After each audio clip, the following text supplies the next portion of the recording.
Good afternoon, good morning, good evening, wherever you're joining us from. I'm Baudo, and this is Under the Hood with AWS. Today we're talking confidential compute, and we have a special guest here today, so it's not an all AWS crew. We have Bobbie Chen joining us from Anjuna today.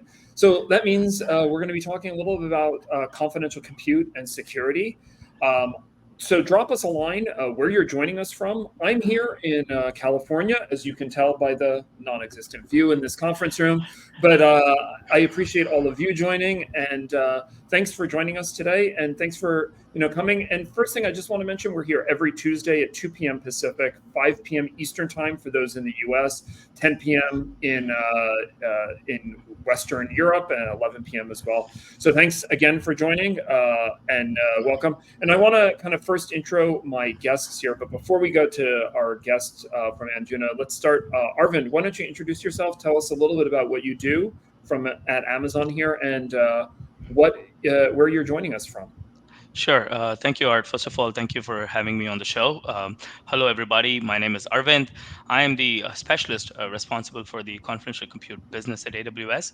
My focus areas are within EC2, primarily on the Nitro system, Nitro Enclaves, and other confidential compute capabilities. We will double click on what confidential compute capabilities are a little later, so I'll talk more about that. But essentially, we're going to talk about data protection and how it helps our customers. Where am I joining you from outside of this room? Yeah, I'm joining you from the Bay Area.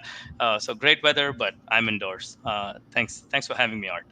No, thank you. I should mention before Bobbie intros himself that I never said about what the heck it is I do at this place too. I'm also at AWS. I'm Baudo. I'm a principal product marketing manager, and I head up the product marketing for Amazon EC2. And if you don't know what that is, we're going to talk a lot about EC2 today. And I think our primary focus is how to protect your own data to make sure that you don't expose any issues or don't create any issues. And we'll talk about how Amazon does that. And we're going to talk a little bit about a customer and how they have been able to leverage some of the Amazon stuff. Without further ado, Bobbie, why don't you introduce yourself? Tell us where you're joining us from today and a little bit about yourself. Yeah, hi everyone. Thanks, Art, again for having us. My name's Bobbie. I'm a senior product manager at Anjuna. Anjuna is a company that is making confidential computing easy, including with AWS Nitro Enclaves. And I am based also in the Bay Area. So you got 3 Bay Area folks on the call today. All right, and thank you to our folks. Someone's joining from Helsinki. I admit I have never been to Helsinki, to Finland, but I've been to the neighbors, Sweden and Norway. But that's like saying, Canada and the United States are the same thing. So, hey, very American centric of me at the moment. We also have somebody joining us from Germany here as well. So welcome aboard. Thanks everybody for joining. Maybe the first thing we can do before we talk about what is confidential compute, maybe the first question I have is back to Bobbie. Maybe you can talk a little bit about Anjuna itself. I think a lot of people know AWS. We're Amazon Web Services. So we're the group at Amazon where if you're hosting or putting something into the cloud, Amazon Web Services is where people do this. And we'll talk more about what we are and what we do as we go forward here today. But maybe, Bobbie, talk us for a second here about Anjuna and exactly what folks do there as well. Yeah, definitely. So as I said, Anjuna is a company that's making confidential computing easy. And so this really comes from our co-founders, who saw a new technology, confidential computing, we'll talk about this in a second, with great security benefits, but huge usability problems. And so there is a lot that you can gain by adopting it if you can figure out how to do it. And so Anjuna, what we do is we provide Anjuna CGlass, which is a platform to help you run any application with the security benefits of confidential computing. And we're also currently developing a new product called Anjuna CGlass AI Clean Rooms, which is a bit up there. It's up the stack from Anjuna CGlass, and it's a solution targeted to helping businesses collaborate and analyze with their sensitive data. Okay. We're based mainly in the Bay Area, where we've got about 50 people at the company. All right. So we have just by chance this week, we were a all California bunch. The last couple of weeks, I think there hasn't been anybody from California. I think. So turn of events here. But I think one of the things, Arvind, maybe you and I should do is spend a couple of minutes defining what in the world is confidential compute and exactly what does that mean to everybody that's out there. So do you want to start by defining that from an AWS perspective, and then I'll talk a little bit more about what I know about it, and then if I'm wrong, you can Sure. tell me I'm wrong. Happy to talk about it. Confidential computing at AWS, we define confidential computing as the use of specialized hardware and associated firmware to protect code and data while the data is in use. So the key to focus on here is protecting data while the data is in use. The mechanisms to protect data while the data is at rest or in transit have existed for a while. They're pretty mature, very well documented. People know how to do it. What we're really doing with confidential computing is providing customers with the ability to extend that protection and protect data end to end. Moving on from just protecting data while it's being stored and in transit, now protecting data in memory, protecting data while the data and the content is actually in use. That's what confidential computing is about. So if you take a step back and think about what all this means, when you really think about data, there are three major things we do with it. Regardless of what operation you do, it's going to fall under one of these three buckets. We're either going to store data, move data, or process data. And what we're really focused on in our discussion today is how do we protect the data while we process it?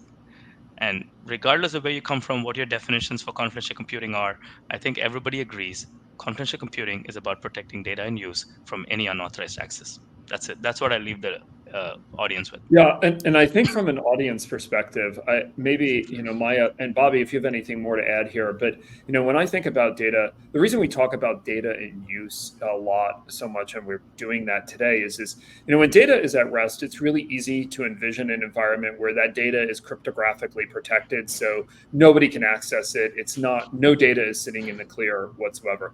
But the fundamental challenge of compute historically has been, at some point in time, you need to unencrypt that data to actually perform an action on it, to do something. And data is what's used to get a resultant product, whether it's something as simple as making a reservation at my favorite restaurant, or something a lot more complicated by creating a large language model, which has different things.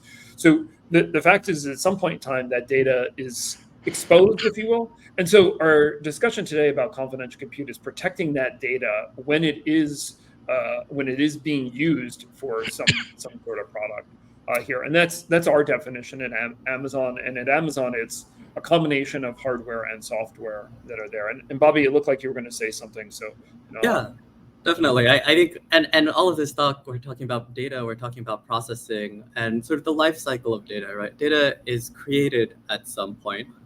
We need to process it in order to do useful things. That's why pretty much all online services exist. I think it might be helpful to talk about a little at the high level of some of those use cases are, or if you just think about the kinds of data that you produce on a daily basis. Like I bought something from an online store yesterday that has a lot of sensitive information, both related to the payments that I made, the kinds of things that I'm buying, the location, my address that it's being sent to. And traditionally, data in use can be protected by using confidential computing. And so we do a lot of work with companies in financial services, but also other places where there's important and sensitive data like healthcare, the public sector and government use cases, as well as with, as Art mentioned, AI, especially with generative AI in the last couple of years. Yeah, because I think that a lot of times when we talk about AI, we're going to give some examples today, and Bobbie's going to talk us through some of that, protecting some of that AI data. But one of the reasons that surrounds AI is in order to do something with data, you have to have usable data. And a lot of times when you're talking about generative AI, there can be a lot of very specific financial information in there, or perhaps personally identifiable information of the order that Bobbie just mentioned, your home address, but maybe a lot more specific than that, like your social security number or, something like that happens. And you want to protect that data, but AI needs some of that modeling to be able to make a determination and to provide a more accurate answer also to the very person that is trying to protect at the same time. So I think that's the conundrum that exists here. You want to utilize the data, but you need to protect the information that's contained within the data. And I don't know that that's a conundrum, but it's what we wanted to talk about here. One other thing I wanted to talk about, Arvind, is so we talked about confidential compute. The second thing I think I want to mention about folks using AWS or Amazon EC2 instances is that last year, I want to bring up the fact that we have a policy at Amazon about access to data and who can access customers' data when it's put into the cloud. So maybe Arvind, you can talk a little bit about that access and then, folks, the chat is a little bit quiet right now. So if you have any questions for us about protecting data, about confidential compute, about Anjuna, about AWS, drop something into the chat channel here, and the three of us are happy to answer it as well. Sure. As I answer this question, I want to clarify I'm not access. I'm going to talk about the lack of access, and who doesn't have access to the data, right? So that's what we're all focused on here. When we define confidential computing, we talked about protecting data while it's in use. Now, the real question is, what are you protecting, and who are you protecting it from? Right. So as you start looking into solutions that protect data, we have to be clear about who we are protecting the data from, because the mechanisms we use to protect the data will inform itself based on the answer to that question. So upon speaking to customers and partners, we have identified two distinct security and privacy dimensions from which customers want to protect their content. When I say content, I mean code and data, right? Dimension one is where customers want to protect their content from operators of the cloud provider. In this case, that would be us, AWS, where customers want to protect their data from the cloud provider. Dimension two is where customers want to protect their code and data from even themselves, from insiders who could potentially gain access to that content and data, or from malicious actors who could pose as insiders and gain access to that data. So these are the two distinct security and privacy dimensions that customers are most concerned about when they're talking about data protection, right? Dimension one from us and dimension two from themselves. That's really how to simplify that. Now, speaking about dimension one and your question, Art, about who has access and not, with dimension one, where customers are looking at protecting data from operators on the cloud provider side, AWS compute is designed and developed in such a way that by default, there is no operator access to customer content running on Nitro based EC2 hosts. So if your content is running on EC2 today on any of the instances that we have launched since early 2018, by default, there is no operator access. So you are protected from dimension one from get-go by doing nothing besides running your workload on AWS. I will stop there and see if you want to double click on any of this. No, I think that's the key element here is by putting something in the cloud, no one at Amazon has access to that content, that no operator, no employee, none of us have any access to that. So your content is indeed protected when you place that into the cloud by virtue of utilization of any one of our EC2 instances. And I think that the second dimension is this Nitro Enclaves, which is a slightly different purpose and associated with it, but as a different messaging. So maybe we talk about Nitro Enclaves and define that. And then we'll bring Bobbie back in a little bit more to the conversation, because I think we need to kind of move into talking about the definition and some of the architectural stuff that Anjuna has brought to the table to take advantage of some of that as well. Sure. I'll touch on Nitro Enclaves and I'll turn it over to Bobbie. So, when we talked about confidential computing in the different dimensions, we talked about dimension two. It is really when you are looking to replicate an environment that we have created to keep us out. If you're trying to replicate such an environment for yourself and to keep yourselves out of that data, out of accessing that data, that's when you think about utilizing specialized capabilities like Nitro Enclaves. Nitro Enclaves provides you with the ability to create a hardened virtual environment within which you can securely process your data and prevent anybody from gaining access to that data. That's really what Nitro Enclaves is. So think about the environment we created to keep us out of your content, and then just try thinking about the model where you can replicate that to keep yourselves out of your data. That's really what Enclaves is. So that's how we fulfill dimension two. So it's only when you're thinking about dimension two, it's only when you're thinking about protecting the data from anybody from the inside gaining access to it, is when you think about specialized capabilities like Enclaves. Yeah, so I think we're going to talk more about the usage of Nitro Enclaves here, but maybe I love that Bobbie's approach earlier of talking about giving real world examples for the scenarios when you would need or want to use Nitro Enclaves. So I don't know, Bobbie, if you want to give an example of a scenario where somebody would need to protect that kind of data, or I also can give some examples too, but maybe.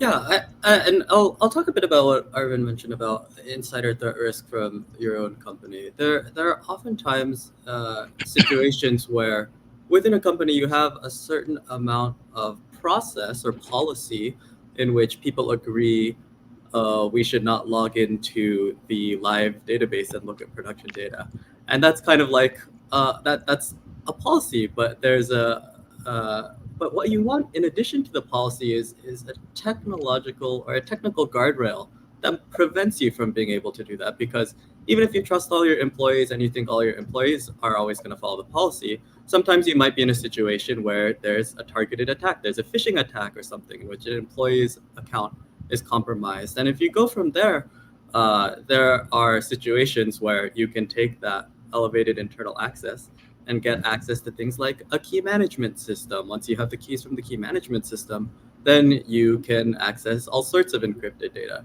You can access production data. You could change controls on other systems, including security relevant systems. And so basically, in order to prevent this kind of lateral movement within internal systems and then exfiltration of that data or breaking of that data processing, confidential computing is something that can protect against those attacks. And I realize that's still fairly vague. Pretty much anything that you do in any digital environment that processes data. Right. I mean, we can give a lot of thought processes in terms of examples about the, situations and scenarios at a high level that, there are people at any given company that should have access to certain data. Let's say, take at a very high level of financial business, the account teller, when I show up to there, should be able to see the balance in my account, right? But should every employee have access to that information? And ergo, should the teller actually even have access to that information after I walk out the door, after I finish? The answer, I think we all agree, is no. But services like Nitro Enclaves, not necessarily used for that specific purpose, can allow people to have access to the information or also to use the data, the resultant product of the data, without knowing the details of the data. Going back to my bank example, there's probably somebody at the bank that needs to know the aggregate of all deposits, but they don't necessarily need to know what's in Baudo's account to know that information. So they're entitled to know the aggregate information, and so they're entitled to the resultant product, but not necessarily needing the specifics of that information. And you need to protect them from accessing it. Why even let somebody access it? So systems like this can exist within a company that you may want to protect. All right, so we spent a lot of time talking about the upfront here. If people have any questions about either confidential computing or Nitro Enclaves, please, drop us a line in the chat. We're really happy to talk about it or answer any questions on it. We did have one question. I responded already to it. But Bobbie, do we want to, maybe it's time to talk a little bit about and give some hands-on examples from Anjuna perspective, and to do a little demo here as well. I think that's one of the exciting things that we always like to do for people who join us is to show some demos. So let's maybe migrate into that space as well. Absolutely. So you want me to show your stuff here? Or, yeah, if you could just put it on the screen. You got it. There you go. Okay. What you're seeing right now is Anjuna's demo center, and I'm going to walk you through some stories that are based on the real use cases that we see from our customers. And I'll start with this one. In this use case, we have a bank, and they wanted smooth digital experience for millions of customers without sacrificing compliance controls in their current on-prem solution. And so previously, they had portions of their architecture running in the cloud in AWS here, and they have portions running in their legacy data center. And they're trying not to put more investment into this data center for strategic reasons. And so this worked fine when there's a smaller number of users. But as that number of users increases, we start to see a problem. That in the middle here, in the public cloud, they're easily able to elastically scale up and handle these banking user transactions. But over here in the center, at the data center level, things are not able to scale elastically. They're hitting some of those resource limitations in their data center environment. And what this means is that their cost to service transactions is going up, and maybe even a worse problem, their average latency is going up. And this leads to a poor user experience. That when's the last time you've waited for multiple seconds on a consumer-facing experience? That's something that's pretty frustrating, and so the bank really needed to solve this problem to improve their customers' experience. By the way, I want to jump in and say, this reminds me a little bit of AOL days where I used to dial in and just sit there and wait. And I was a lot more patient in 1995, 96, 97 than I am in 2024, like the wait that I tolerated for it. But also, I think this is a great example because the total number of people and employees and users has expanded greatly. You can see how the cloud has allowed for that expansion as well. But you have a certain set of fixed resources that you need to access, and this creates kind of a bottleneck. And for those, as we discussed latency is effectively, to me, the length of time it takes to access the data and get a response is how we define latency on our side. And latency directly translates into performance. The longer it takes me to get a piece of information, it means the longer it takes me before I can do something or act on that information. And the longer it takes longer it takes me to give a response to the customer. So there's a lot of elements of satisfaction. To me, latency loosely is very closely tied to performance. It's not the same thing as performance, but it has a massive impact on the performance that someone is able to give to an end customer. Yeah, thanks for that, Art. And so the bank considered moving this component here, which you see these blue boxes labeled ODS. This is the operational data store layer, which is another part of their architecture. And they had an idea to move this layer into the cloud.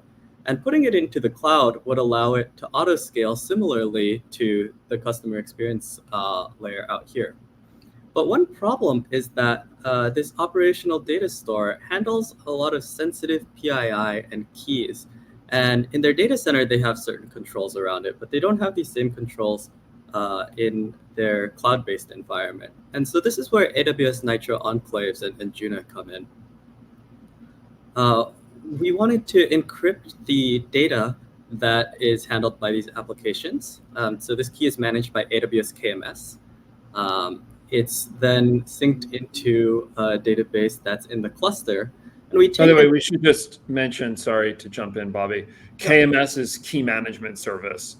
And so I am thrilled already with Bobbie as a guest because he's already mastered the AWS three-letter acronyms. So yeah, it feels right at home. But anyhow, for those who don't know, KMS is the AWS's key management service. Okay, keep going. Thanks, Art, for keeping me on track here. I'll have to say, I started my career as a software engineer. I was working on cloud infrastructure, primarily in AWS.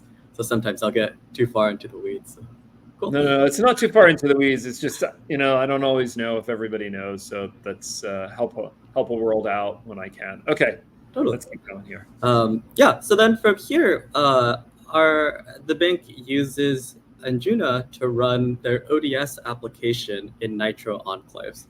And this kind of raises the question, why should we use Anjuna to do this? Why can't we use AWS Nitro Enclaves out of the box? And for the use cases, AWS Nitro Enclaves has a particular and different way of running applications. And so if you're writing a new application from scratch, it's possible to start from the software development kit and make changes to the architecture of the application to run in Nitro Enclaves. What we do at Anjuna is make it possible to take a pre-existing application, even one that you wrote at a time before you knew Nitro Enclaves existed, and still run it in a Nitro Enclave with those same protections. Arvind. Yeah, Bobbie. So maybe I can offer a little bit of clarification on what that means and why somebody will have to change code if they have to try and drop their application inside the enclave. So when we introduced the concept of enclaves to our audience here, we talked about it being an isolated compute environment, right? And what that really means is by providing an environment like Nitro Enclaves, which spins up this isolated virtual machine, we are also providing a degree of isolation that comes with it, which means there is no persistent storage associated with it. There is no external network connectivity by default. There is no interactive root user access by default. So there are certain things that we provide as guardrails to maintain the level of security that customers will require when they're trying to process sensitive workloads and ensuring there is no unauthorized access to that data. That is how we are providing the security with the enclaves and making sure the trust boundary is drawn around the enclave. And so when you have an existing application and you're trying to take that application and repurpose it inside an enclave, these are the considerations you have to keep in mind as a developer, as a user, that certain calls that you were able to make outside of the enclave may not be as straightforward anymore. And you will have to refactor and refactor the code and take into consideration the guardrails of the enclaves itself.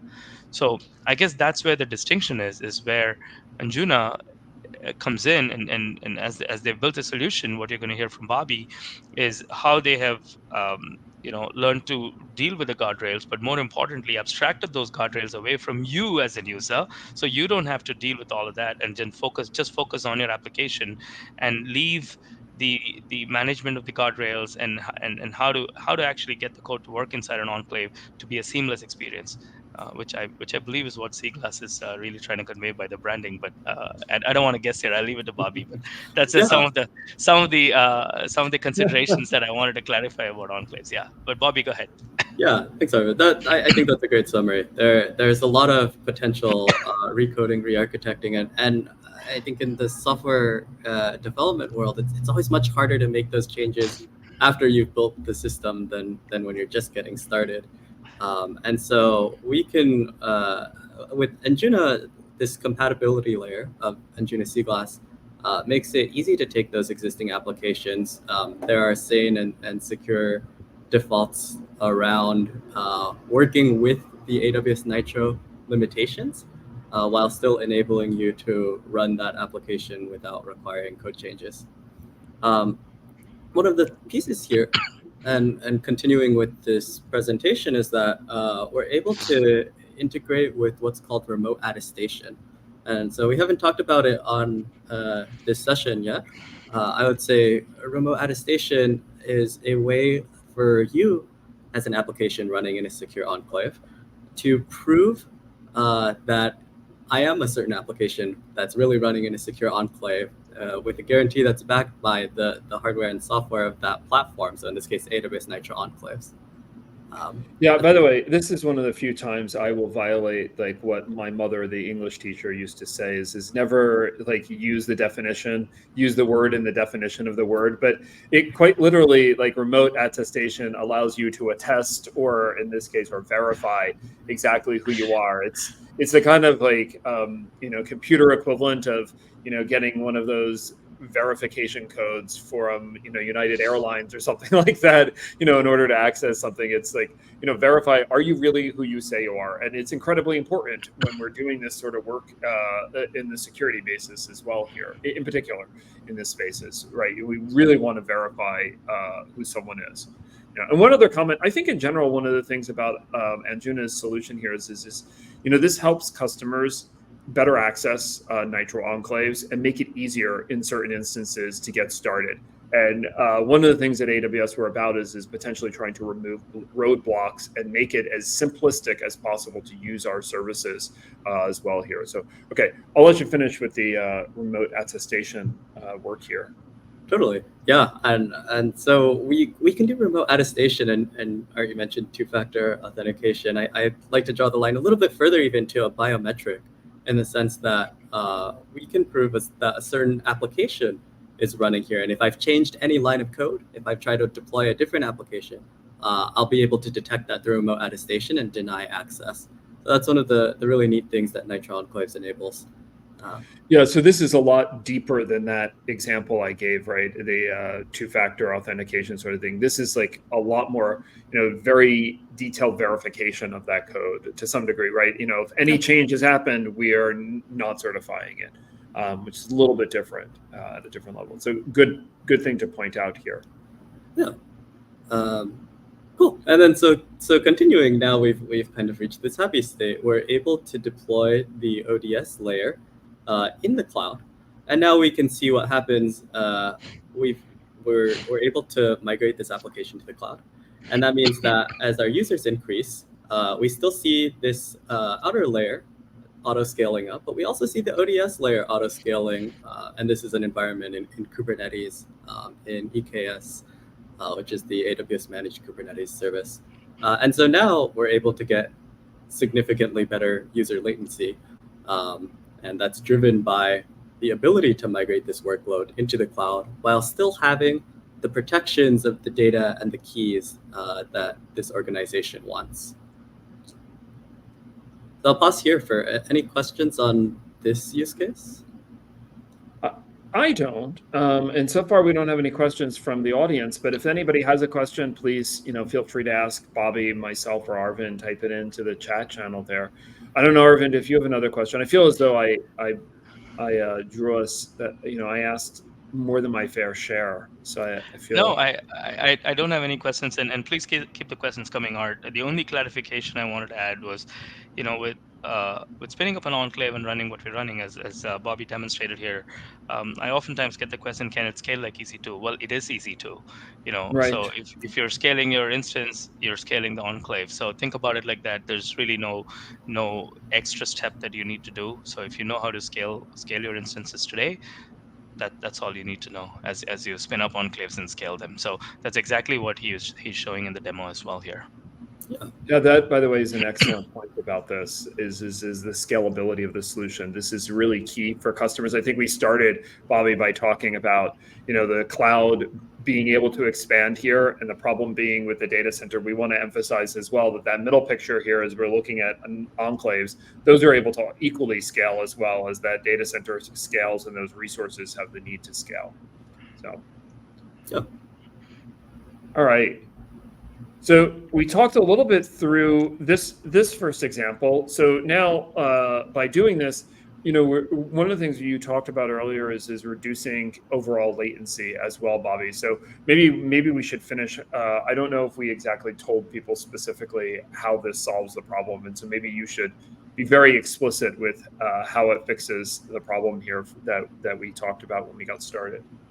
Yeah, absolutely. So at the start, if you remember, we were having latency issues. We were having cost issues. The number of users we had was overloading the limited compute capacity.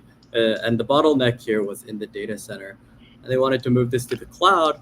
And the company wanted to maintain strict security controls over the data and the keys that are part of this ODS layer.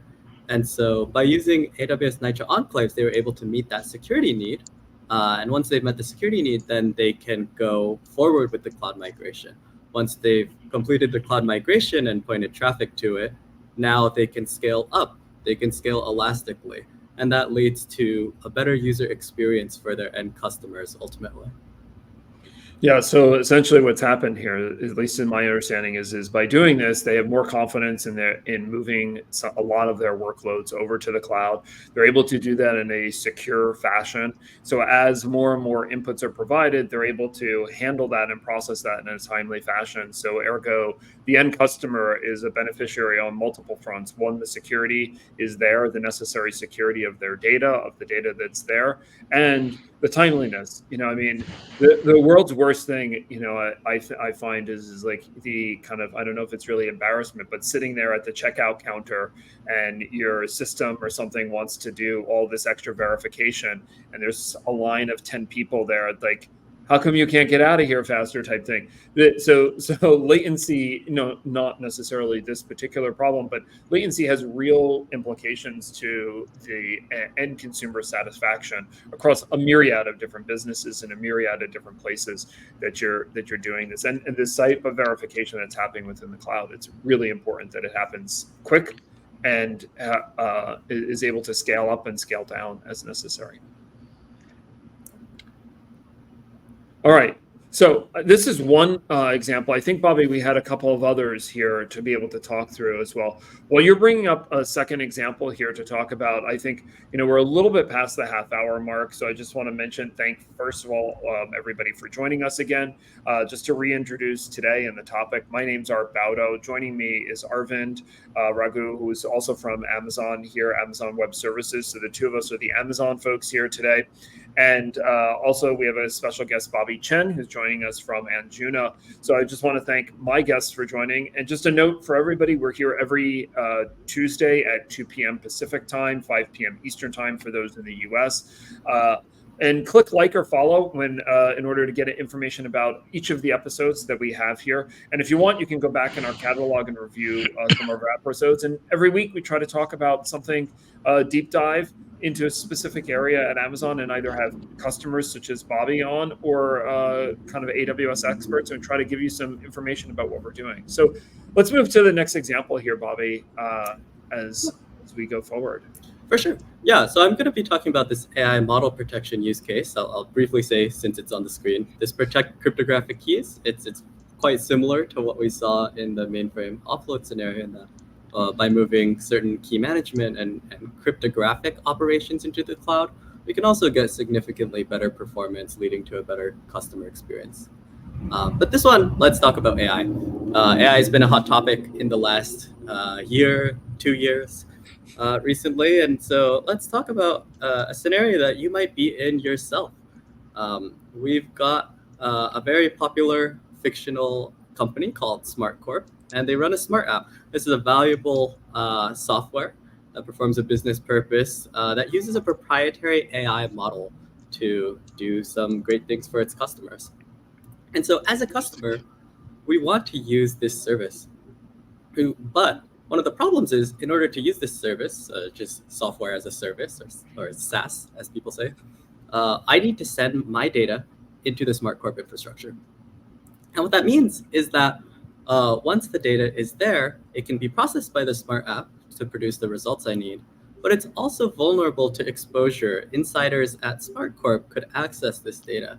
And this data could be, back to what we were saying before, any kind of sensitive data, personal data, PII, protected health information in like a HIPAA kind of context, or financial information. And so because of the risk of this, customers are then unwilling to use the SmartCorp SaaS, even though they think they would benefit from it. And so I don't know if you've ever had the experience of, I want to use this service, and it gets denied by your company's IT team because of security concerns. It's kind of the exact problem that we see here. That has happened here where I am now. It has happened at other companies that I work for. There's a lot of concern about exchanging data, but also there's a lot of concern at a personal level to exchanging data for a lot of people that are out there too. So I think that this use case has a lot of applicability. And by the way, sometimes I think when we talk about customer data here, we talk about a lot of the obvious things, HIPAA data and stuff like that. And we sometimes also don't think about, personal data also consists even of things like your location, for example, too, where you might not really care. I mean, I don't necessarily care that all of you, Zoe says I've been there. I mean, you might not necessarily care that I tell people that I'm located in California. It's not particularly important. But then when you start to tell an app, aggregated with lots of other information, there's mechanisms potentially for tracking who you are. And you don't necessarily want that sort of behavior to happen either. So that's where the concern on the kind of humanist perspective comes in here. Okay, exactly. Let's kind of move forward here with, now how do we solve this problem, Bobbie? Yeah, I'll talk about one potential way. And so ideally, the customer would be able to run the smart app inside their own infrastructure. So we move from the right box into the left. And sometimes this is called self-hosted or bring your own cloud. It's an architecture pattern of using software deployed in your own environment instead of in a service that's hosted somewhere else. And so if the customer is able to do this, then they're happy. Their data gets to stay within their own infrastructure. And that means they have full control and protection over it. But now we've actually got the reverse problem. Insiders who work at the customer and have access to this environment are able to compromise the smart app. And remember, this is a proprietary AI model. It costs a lot of time and money to train. It's the vendor's competitive advantage, and it's the whole reason why they're even considering this in the first place. So for Smart Corp to do this, they would expose their application, and that's a risk. And so we're kind of stuck here. We don't have the ability to do self-hosted because of the risk to the application. We don't have the ability to do a SaaS model because of the risk to the data. So how can we get the best of both worlds here? And spoiler alert, because we're here, it's going to involve confidential computing. So we've got this pattern at Anjuna, which we call AI protection, in order to get the best of both worlds for these customers. We have the ability to take an application and encrypt it. So now that it's encrypted, it's protected from unauthorized access based on a key. Here, SmartCorp controls a key management system as well. And this will make the decision about should we allow somebody to decrypt and run this application. Then we provide what's called the Anjuna loader image to the customer. And this one has no SmartCorp secrets. It's just some code that takes the Anjuna CGlass software and starts a new secure enclave. And this secure enclave is just going to do one thing. It'll talk back to SmartCorp. Again, we're going to use cryptographic remote attestation. We'll prove our identity. This is the legitimate Anjuna loader. It's running in a confidential computing environment like Nitro Enclaves. And the key management system on this end can look at that and verify it, see that it's true. And if it's true, release the decryption key. Once we've released that decryption key, it means that we can release the application. And now we can run the whole application in the customer environment, protected by confidential computing. And the advantage of doing this is that now insiders at the customer are not able to access this the source code of this application. They can't reach the proprietary algorithms or directly extract the model weights of the AI model that's running inside this enclave. And so that means we've achieved both goals now. The customer's data gets to stay inside their own environment. The smart app intellectual property is protected from insider threats. And now everyone benefits. The vendor makes a new sale, the customer gets the value of the app. And all of this is enabled using confidential computing. Yeah, so utilizing and leveraging a combination here of an enclave, a Nitro Enclave, along with the app and the work from Anjuna here, ensures that the application and the data that is placed into the application, neither are compromised. And both are key here because the application needs the data to be able to create a reasonable output for the customer. But both the customer should not have access to the application itself or the contents within there, or employees, conversely, of the company, should have access to the customer data as well. As you mentioned, in the event that any of them get hacked or anything happens, that's where some of the data security can happen, or data security problems could potentially happen to a customer. Okay. So, and by the way, and I think with large language models, one of the things we've discussed here on protection, it's not just necessarily all this data that's placed in there. It's things like model weights, which are utilized by the AI developer to be able to determine how important, literally how to weigh a solution here. And the weights determine the importance given to an answer, and then how that response is reflected, and they improve the accuracy of the response that's provided to a customer here. But it's key that those weights, if you will, are also proprietary information, both within a company and to customers at large. That's your kind of secret sauce that improves your model versus someone else's. Definitely. And it's not only on the model side. I'll say there's a lot of interest in what's called retrieval augmented generation, or RAG. And this is a technique in AI in which you take an existing model, but you also pack in business information about the context, about the customer or the thing that they're trying to do. And you also provide that as an input to the model. And so when you do that, this is just like a traditional application. You're exposing that data. You need to process and handle that data, which could be sensitive. It could be deeply personal. And you also, in the same ways in a traditional AI or even a regular processing application, you also want to protect that data in a generative AI context. So it comes on both ends. Yeah. Arvind. Yes, Art. Thank you. So the plus one to everything Bobbie said, and what you had mentioned about the weights and what's important, from an IP perspective, as an intellectual property perspective, because models tend to be that, right, quite often, and there's a lot of customization that's going on trained and models get used for inferencing. Looking at the screen here, the only thing I'd like to clarify here, right? If you're using, and this is the overall, it's conceptually how confidential compute can be leveraged, right? If you're specifically thinking about Nitro Enclaves, you kind of almost have to draw a line to the left of that black box that says Cloud VM, right? And everything to the right of that is actually in the cloud, right? Everything to the right of that line you're going to draw is actually in the cloud and not inside the customer environment. It's in the customer environment in the cloud.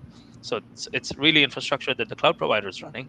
And what we've done here is created that ability for them to drop either the model or the data, or as Bobbie mentioned, other components, whether it's RAG or whether it's encrypted queries that need to come in, because there's a lot you can infer from what you're asking for, and everything, pretty much everything that's communicating back and forth needs to get protected, right? So this is where we have introduced concept of Nitro Secure AI, which is guided by three key principles from an AWS perspective, right? So number one is providing complete isolation of that AI data from the infrastructure operator. That's us, right? And number two, the ability for customers to isolate their AI data from themselves, which is really what Bobbie was showing here, right? In that whole case where the customer insider needs to be prevented from attacking or accessing that data. And lastly, protecting that infrastructure communication, right? The communication between devices in the ML accelerator infrastructure and also externally accessible links, right? So if we are going to pull queries, if you're going to start talking to a database that's sitting outside of this environment, whatever the case may be, we need to be making sure that we're protecting the links as well.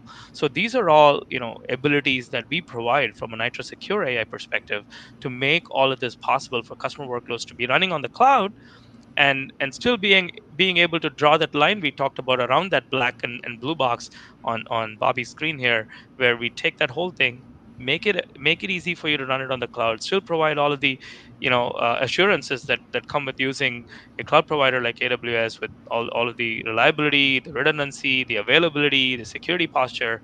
At the same time, the ability to implement something new with confidential computing for emerging use cases, especially from an inferencing perspective, as outlined here, right? So just something I wanted to add and also clarify a little bit about where the line to the cloud is drawn, and how you interact between the two. Yeah, I think that sometimes security is a complex beast to some degree, and we're trying to make sure that we cover many of these aspects, especially when you're talking about protecting your data here. And I would offer, we also published some information about our secure AI in a blog as well earlier this year. I'll try to see if I can drop the link for everybody to that for everybody as well here. So I don't know, Bobbie, do we have time for one more example here, or are we're running up against, we have about 10 minutes or so left today. I don't know if we have time for one more, maybe. Yeah, we've got 10 minutes. I'll talk maybe at a little broader perspective then, right? I was showing you two of these use cases. The third one is about keys and similarly about cloud migration. But I'll call your attention to something at the bottom left corner of the screen, C Glass Secured. And so this site, I'll say, is our Anjuna demo center. It's a tool that we use internally. But the UI servers, the thing that shows this front end that you see right now, itself runs inside confidential computing. And so I'll say, this is just the demo site. Why does it need to run in confidential computing? And maybe to go into a bit of like historical perspective, I can remember there was a time when not every website that was publicly accessible used HTTPS, right? There was a time, say 20 years ago, where most websites were in plain text, and that meant that as an attacker, as someone who's an adversary in the middle, you were able to intercept content about what people were doing. You were able to modify those responses undetectably. And so somewhere along the way between 20 years ago and now, TLS became totally widespread. HTTPS became not the bare minimum here. And so today, if you try to go to a website that is not using HTTPS, you'll probably get a big scary warning. And that's kind of what we expected, that along the way, it became so easy to do HTTPS. The benefits were always clear of what you could do, but it was a question of, is the cost worth it? Is the juice worth the squeeze? And so in the same way, I think confidential computing can get to the point where it's so easy that we'll use it everywhere. Yeah, I'll just take Roberta Bull's comment here. Is this? Yes, this is also true. No, nobody really even nobody cared about.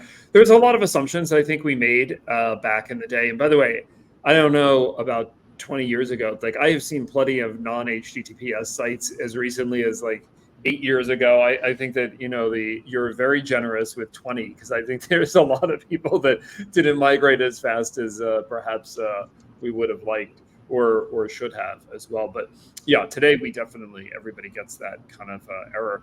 And this is, for everyone's security, for your own security and for others' security as well. So I don't know if folks have any other questions as well for us. We can go through, another example here as well here. But if folks online have any questions for myself, Bobbie, or Arvind, let us know. For us, obviously, security and this work and protecting data is a key element here. And every time we do a session about security or confidential computing, we have a lot of folks out there who watch and listen to us. So feel free to comment and ask us any questions too here out there. Okay. Any other things? I know we probably don't have actually enough time to get through a lot more. So I don't know, Arvind, are there any things? I dropped a link to our own AI page here that talks about security, so folks can check that out. The reason I did that rather than the blog is there's some other kind of information, and you can access the blog off of that page as well, just trying to simplify everyone's life here a little bit as we go forward as well. But Arvind, sorry, I cut you off with myself. Oh no, not at all. While Bobbie's bringing up the demo or the example, I'll just leave a link here in the chat for people to get started on Nitro Enclaves if they're curious, if they want to get their hands dirty. There's a self-help, self-paced workshop that we can provide, that we encourage people to just go and give it a spin, see how easy it is to use Enclaves. And in case we run up on time, I just also want to say Anjuna has been a valued partner. We work together in developing a lot of solutions. So I'm really grateful that Bobbie's here talking about the solution and talking about Enclaves and everything. So thanks, Bobbie. I'll let you get to the demo. Thanks, Arvind. Yeah, it's likewise. It's a pleasure to work together here. Since we have the time, we can take a look at a little more of a deeper dive. What do we actually mean? Let's take a refresher here. What do we actually mean about protecting data in use? I think it's easy to talk about here, but it's not so visceral. We don't have such a great understanding in the same way that, so let's see what a practical attack looks like here. So this is a typical 3-tier application. I can fill in my name here. It's got sensitive information like I'm applying for a loan. This is my annual, I wish this was my annual income. And this is my social security number. And when I submit this data is encrypted in transit over these links, but it's in plain text in the memory of each of these applications. And that means it's actually really easy to write attacks.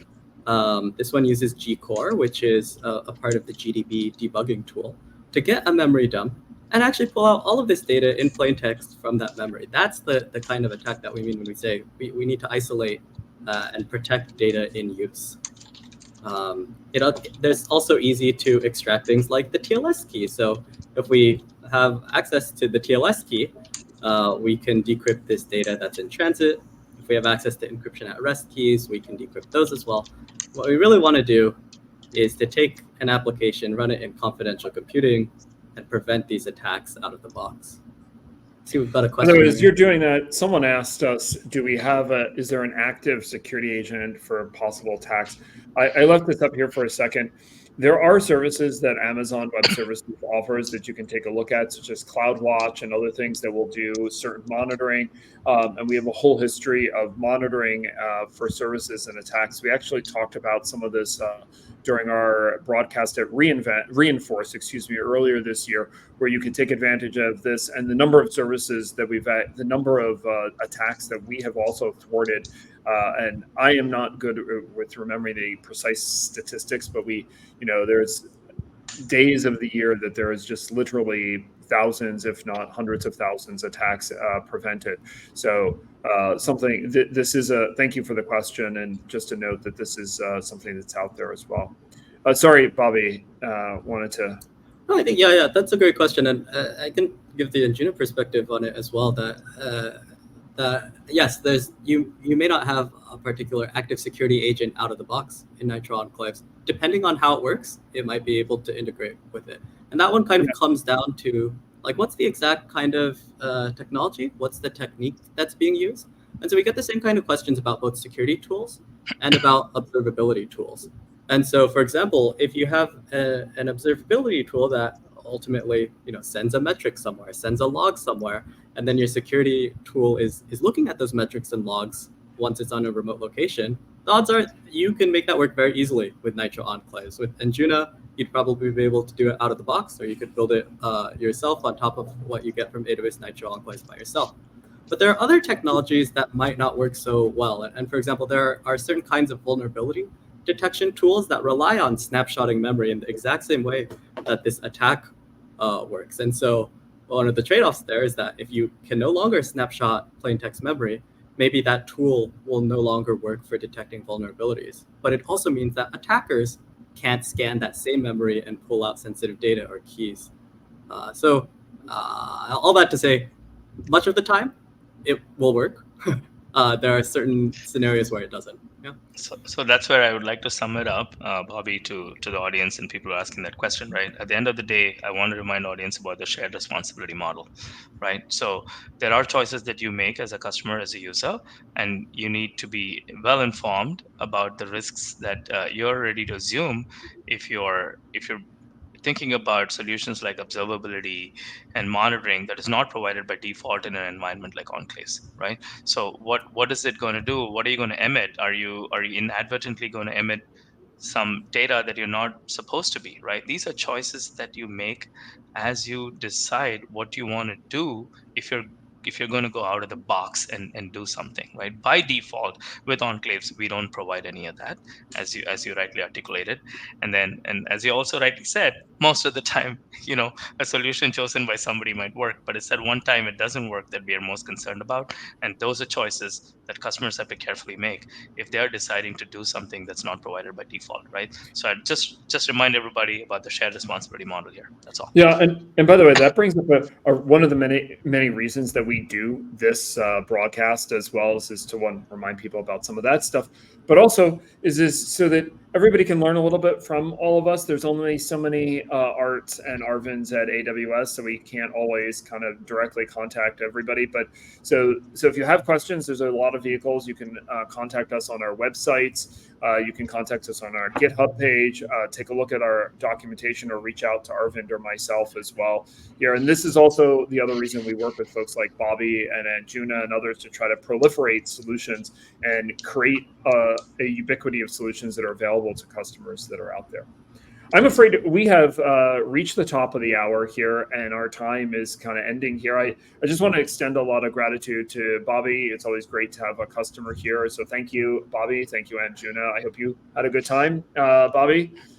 And I want to thank everybody who watched us today and all of those who came out today. I'm Art Baudo. This is Under the Hood with AWS. And this is the show that takes you behind the scenes to learn a little bit more about AWS services and features. And we're here every Tuesday at 2 o'clock Pacific time, 5 p.m. Eastern time.